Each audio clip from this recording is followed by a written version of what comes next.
جو 70 سال میں کہنے والے لوگ پیدا نہیں ہوئے تھے، آج کھڑے ہو کر کے کہہ رہے ہیں کہ ہم 20 کروڑ مسلمان اور 6 کروڑ کرسچنوں کو اپنے گھر واپس لائیں گے۔ یعنی 20 کروڑ مسلمانوں کو ہندو بنائیں گے، 6 کروڑ کرسچنوں کو ہندو بنائیں گے۔ ایسا معلوم ہوتا ہے کہ صرف انہوں نے اپنی ماں کا دودھ پیا ہے، کسی اور نے نہیں پیا۔ جمعیت علماء ہند ملک تو برباد ہو جائے گا۔ یہ تو فیصلہ کل کرے گا، آنے والا دن بتائے گا کہ کون کیا رہا اور کیا بنا، لیکن آنے والے دن آنے تک گلی کوچوں میں جو خون بہے گا وہ کس کا بہے گا؟ اکثریت کا بھی بہے گا، اقلیت کا بھی بہے گا۔ جمعیت علماء ہند اس کو برداشت نہیں کرتی۔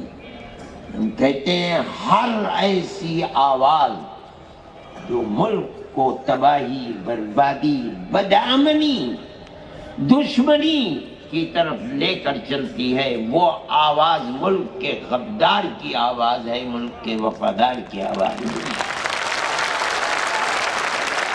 جمعیت علماء ہند کو یہ کہنے کا حق حاصل ہے۔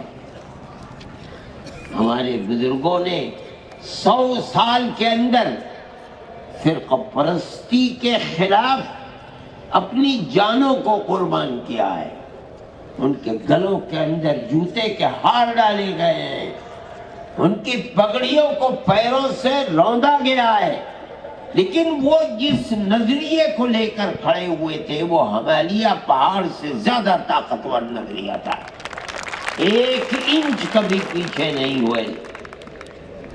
اپنوں کی گالیاں سنی، لیکن یہ کہا اور برملا کہا کہ ملک اگر چلے گا تو پیار و محبت سے چلے گا، نفرت کی یہ ہوائیں ملک کو برباد کر دیں گی، آگ لگا دیں گی۔ قومی ایکتا،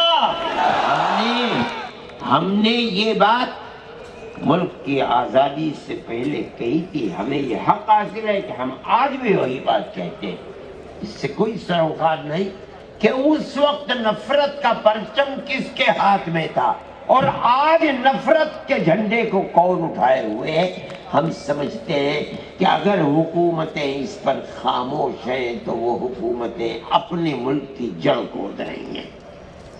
ہمارا یہ فرض ہے کہ ہم لوگوں کو آگاہ کریں۔ ملک کے اندر پیار و محبت کی جگہ دشمنی، قتل و غارت گری، لوٹ مار سر چڑھ کر کے بول رہی ہے، اور حکومت اپنی جگہ کے اوپر خاموش ہے۔ ایسا معلوم ہوتا ہے کہ جو لوگ آگ لگا رہے ہیں اور آگ اگل رہے ہیں، حکومت کے چشم و ابرو کے اشارے پر ہو رہا ہے۔ کوئی آدمی کہتا ہے کہ ہم نے گاندھی جی کو مارا ہے، ہم ہندو مہاسبھا کے لوگ ہیں اور ہم اسی طرح ماریں گے۔ ویڈیو کے اوپر ایک بے قصور آدمی کو، ملازم کو، مزدور کو بلایا جاتا ہے، قتل کر دیا جاتا ہے۔ گائے کے نام کے اوپر مسلمان کو قتل کیا جا رہا ہے۔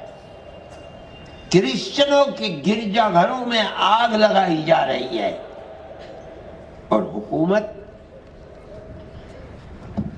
وہ لوگ جو بول رہے ہیں جلسوں کے اندر کہ ہم مسلمان عورتوں کے اوپر بڑا ظلم ہو رہا ہے، ہم انہیں 3 طلاق سے نجات دلانا چاہتے ہیں، ان کی زبان بند ہے، وہ اس ظلم و زیادتی کے اوپر کبھی نہیں بول سکتے۔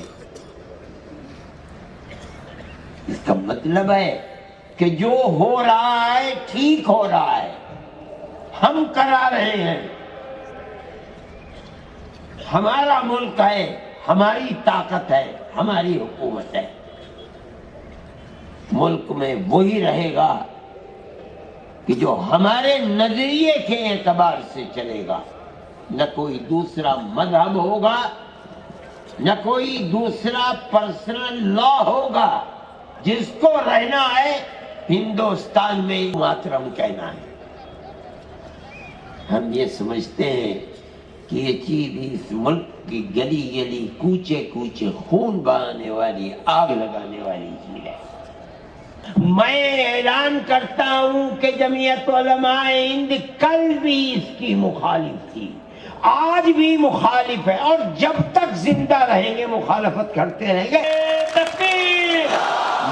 میں یہ بات اس لیے کہہ رہا ہوں، مسلمان اگر زندہ رہے گا اپنے مذہب کے ساتھ زندہ رہے گا، اور اگر اس کا مذہب چھنتا ہے تو اس سے پہلے مسلمان قوم ختم ہو جائے. بغیر مذہب کے مسلمان قوم نہیں رہے گی. ہمارا ایمان ہے، اور ہمارے مذہب کی حفاظت اگر ہو سکتی ہے سیکولرزم کے اندر ہو سکتی ہے. اس دستور کو اپنا دستور سمجھتے ہیں، اپنے ملک کا دستور سمجھتے. آج بدبختی ہے ملک کی کہ بی جے پی اور آر ایس ایس اسی سیکولر دستور کو آگ لگانا چاہتی ہے. ہمارے پاس طاقت نہیں ہے، لیکن حکومت اللہ کی ہے. انشاءاللہ ان کی یہ مراد کبھی بر نہیں آ سکتی. انشاءاللہ وہ ذلیل ہوں گے، خوار ہوں گے، اور ملک کا سیکولر دستور زندہ و جاوید رہے گا. ہماری یہ کوشش ہے، ہمارا مقصد صرف یہ ہے کہ ملک بھی محفوظ رہے گا انشاءاللہ، اور ملک کا دستور بھی محفوظ رہے گا. ملک کا دستور ہمارا بنوایا ہوا دستور ہے.